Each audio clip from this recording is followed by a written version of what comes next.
Hello guys, so we are at the recycling plant. Yeah. What are you expecting from this trip? Not close. I'm expecting a proper way of recycling, but I think I'm going to be disappointed because that's not going to work. And Peter? I want to see where all the waste goes when I recycle at home. Nice. Jermaine? Yes. What do you expect from this trip? Just to be educated on recycling and see how it works, the operation. I'm interested. Nice, nice. And now we have Kira and Brody. Hello guys. Hello. And so we are at the recycling plant. What do you expect to learn from here? I don't really know what to expect. Recycling stuff, learn about recycling and how it works and the process, I guess. Okay, and Kira? That's what. I don't know. How it's the Big Ben. Yeah? Yeah. And what people do, or that this plant do after we throw all of our trash, what do you think they do with it? Recycle it, hopefully. And make other products, or like convert it to energy, or Converted. Probably make other products, cool. but we'll see when we get in there. Yep. Residential waste is the stuff that you put out at the end of your driveway on collection day. Commercial waste is stuff that is picked up in bins in the parking lot. So, for example, apartments and condominiums. Stuff that's on the table behind me, this is stuff that's left over from living. And, well, you'll find something to eat here. Would you like a stress ball apple? There's all stuff that's left over from living. We have to decide what to do with it. So I just want to maybe just let you know what we used to do in the past, because we've progressed quite far. From 1749, when Halifax was settled by the Europeans, certainly wasn't founded because we had the First Nations people living here for 10,000 years, but when it was settled by the Europeans, from 1749 up to 1909, for 250 years, if we had anything that's left over from living, we just got rid of it. Threw it in the harbor, threw it in Bedford Mason, threw it in the hole ground, or the cliff, neighbor's yard, or we burned it. And we burned a lot of our waste up until 1977. We had two major incinerators, one in north end Halifax between the Container Pier and Ackerfield Park was an incinerator, and north end Dartmouth by the Fairlane Stevens car dealership was an incinerator in behind that. Every apartment building had an incinerator. The Victoria General Hospital, downtown Halifax, had their own incinerator. So they burned all the regular garbage and all the medical waste as well. So burning garbage has huge environmental impacts, because they're burning things like oil, paint, poison, acid, asbestos, heavy metals, toxic material, plastic, blood, industrial waste, medical waste. And when you put that stuff into the air, pretty nasty stuff, especially plastic. I remember growing up as a kid here and going out to the beach, and someone would bring along an old passenger tire, and you'd let the passenger tire start a fire. And the smoke would come up, it was just so toxic. And the breathing stuff in it was just so harmful. When you burn plastic without any kind of scrubbers or filters on the stacks, you're releasing dioxins from plastic, and dioxins is a very severe neurotoxin, so it affects your developing brain, especially for kids. So in 1977, the government said, no more burning of your garbage. 1977. Yet there's still instances where people go from, for example, the cities to the cottages, and they want to get rid of the garbage, and what do they do with it? They stick it in a barrel called the burn barrel, and they burn it to get rid of it just because it's easy and convenient that way. I'm here to tell you, if you have such a burn barrel, you know what, if you have to burn this stuff, then please don't burn plastic, don't burn your paint, don't burn your poison, because you're releasing all kinds of crud into the atmosphere. Very, very harmful. So starting in 1977, they would just put all their stuff in just a hole in the ground, and we call those holes in the ground dumps. And we had hundreds of dumps. Every village, every town, every community, every neighborhood had their own dump. I live in Dartmouth right now, near Micmac Mall. And up behind Kent Building Supply, there's a winding road that goes up to the top, and there's two ball diamonds at the top of the road behind Kent Building Supply. That's built on top of an old dump site. So beyond the outfield, it just goes on, that slopes away, that's the height of the dump. And you're not allowed to build anything on top of the dump because you'll expose all the stuff that's inside of it. But they did get permission to put two backstops in it. And so that's a ball diamond. So we've got dumps all over the place. Dumps that people don't even know that they're dumps, and have been converted into sports fields, for example. So now, we don't have any dumps anymore. Dumps are banned. What we have now in Nova Scotia is 7 landfills.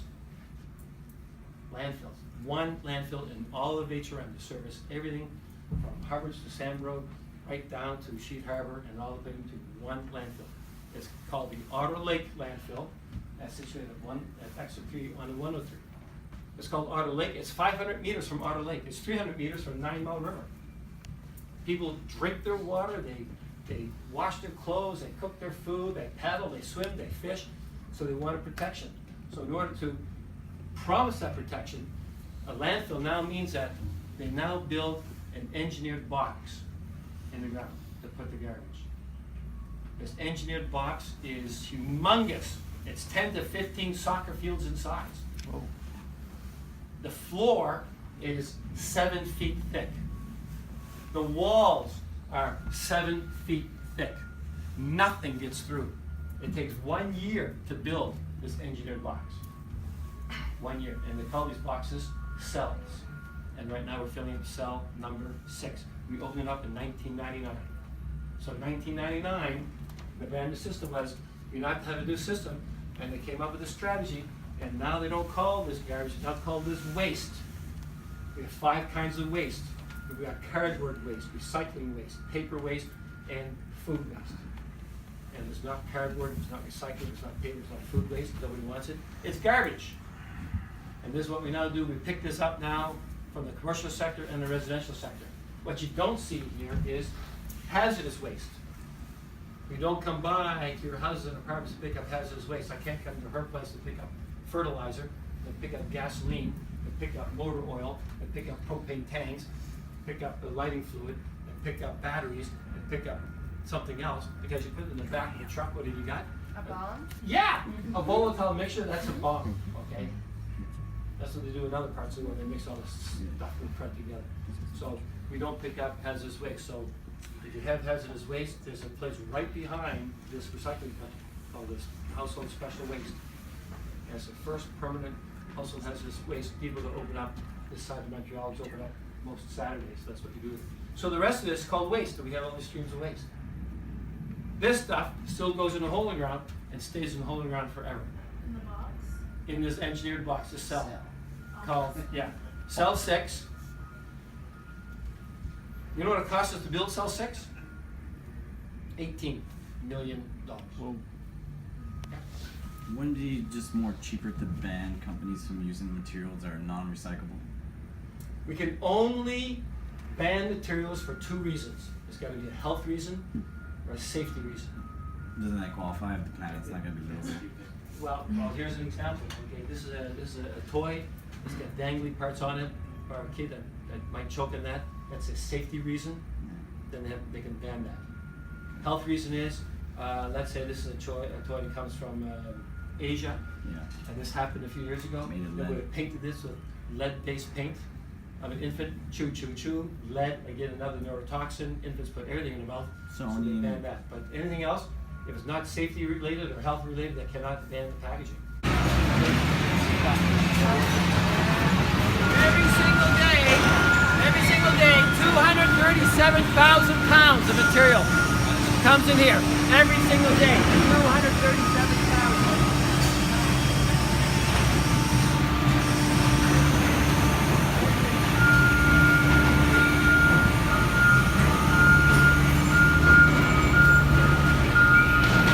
It's a lot of shit.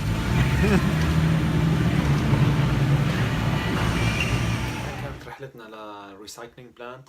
تركت الفيديو والشخص يتكلم للناس اللي حابة تسمع الكلام من الشخص نفسه، لكن بصراحة بما اني طالب وما عندي وقت اترجم الفيديو واعمل له اديتنج وارفعه على اليوتيوب كله سوا، فسجلت يدويا بعض النقاط وراح اذكر لكم اياها بشكل ملخص. بعام 1996 ولا اي مجتمع أو قرية أو مدينة بنوفا سكوشا كان عندهم الاستعداد على أنه ينشئوا مكب نفايات بالمفهوم التقليدي اللي نحن بنعرفه. هالشيء أجبر حكومة على التفكير بإيجاد طريقة جديدة للتخلص من النفايات، فعملوا شيء اسمه غرفة النفايات، وهي الغرفة بمساحة ما يقدر 15 ملعب كرة قدم، وسماكة جدران هاي الغرفة هي 7 أمتار. الغرفة مقسمة لعدة خلايا، وكلفة إنشاء هاي الغرفة هي حوالي 20 مليون دولار كندي، واستغرق بنائها هي سنة كاملة.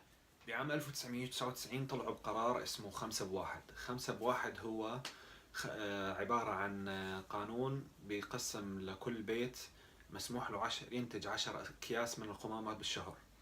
الأكياس هاي مقسمة حسب، تكون 5 أكياس هي أكياس شفافة وواحد أسود. ال5 أكياس الشفافة هي الفكرة منها لحتى يسهلوا على عمال النظافة يفرزوا القمامة اللي أنت بتنتجها بالمنزل بين ورق وتنك وبلاستيك والمواضيع هاي.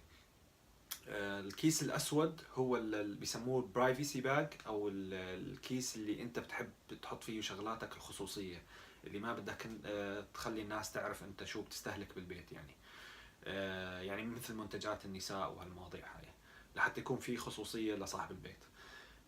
طبعا هالقانون سهل أو قلل كمية إنتاج النفايات بشكل كبير. مثل ما قلت كانوا كل سنتين يعبوا جزء من أو خلية من غرفة القمامة، لكن بسبب قانون 5 بواحد صار استهلاك القمامة نزل بنسبة 25%، وصاروا كل 7 سنين يعبوا هالغرفة أو هالخلية من غرفة القمامة. فتخيل ليش صار هالموضوع؟ لأنه أجبروا كل بيت يقللوا كمية الاستهلاك للمنتجات، لأنه مسموح له مثل ما ذكرت 10 أكياس بالشهر. بهالطريقة صار صاحب البيت مجبر إنه يستهلك كميات أقل من المنتجات اللي بيشتريها من السوق، اللي خصوصا بتيجي مغلفة ببلاستيك وبكياس وما بعرف شو. فبهالطريقة قل كمية استهلاك المنتجات وقلل كمية إنتاج القمامة. فصاروا كل 7 سنين يعبوا خلية واحدة من هالغرفة. فتخيلوا الفرق بسبب ليش؟ سبب وحيد اللي هو انه زادوا وعي عند المواطن. طبعا بهالطريقة هاي لما انت تقلل استهلاك المنتجات، تقلل انتاج القمامة، بهالطريقة راح تنزل عندك الاسعار واجور البيوت والضرائب. ليش؟ لانه اعادة تدوير هاي القمامة هي طبعا مين بيدفع حقها؟ بيدفع حقها المواطن، لانه هو المسؤول عن انتاجها بالاساس. شلون بيدفع حقها؟ عن طريق الضرائب. فانت لما تقلل كمية استهلاك المنتجات وتقلل كمية انتاج القمامة، فما في داعي تدفع مصاري حتى انه تعيد تدوير القمامة اللي كنت تنتجها قبل. فاذا بسبب رفع الوعي عند المواطن قللوا استهلاك المنتجات وانتاج القمامة والضرائب والاسعار. فتخيل النتائج اللي حصلوا عليها من عام 1999 لحد 2016. طبعا نوفا سكوشا هي مقاطعة رائدة بأمور الريسايكلينج أو إعادة التدوير. ليش؟ بسبب وعي الناس، لأنه هم المجتمع اللي عايش أو الناس اللي عايشين بنوفا سكوشا قرروا من زمان إنهم ما بدهم يعملوا مكبات النفايات التقليدية لسببين. أول إشي سبب صحي لصحة الناس والأطفال بالمجتمع، والسبب الثاني هو الحفاظ على البيئة، بيمنعوا التلوث البيئي. فتخيلوا بسبب وعي الناس أو وعي المجتمع حافظوا على البيئة، زائد صحتهم، زائد وفروا مال بعدم الاضطرار لدفع ضرائب على المنتجات اللي بيشتروها أو القمامة اللي بينتجوها. فوعي المجتمع هو أهم شيء. بعرف انه الفيديو كان طويل شوي، ولكن كان في كثير معلومات قيمة وحبيت اني اشاركها معكم. اتمنى وندعي يا رب حكوماتنا العربية تبلش تتبنى هاي القوانين وتطبقها ببلادنا العربية. اول شيء لنحافظ على صحتنا، وثاني شيء نحافظ على البيئة اللي نحن عايشين فيها وراح يعيشوا فيها اولادنا واولاد اولادنا ان شاء الله. اذا عندكم اي تساؤل يا ريت تتركوا لي اياه بقسم الكومنتس او التعليقات، وإن شاء الله يكون عجبكم الفيديو. كان معكم أخوكم محمد من قناة كندا 902، والسلام عليكم ورحمة الله.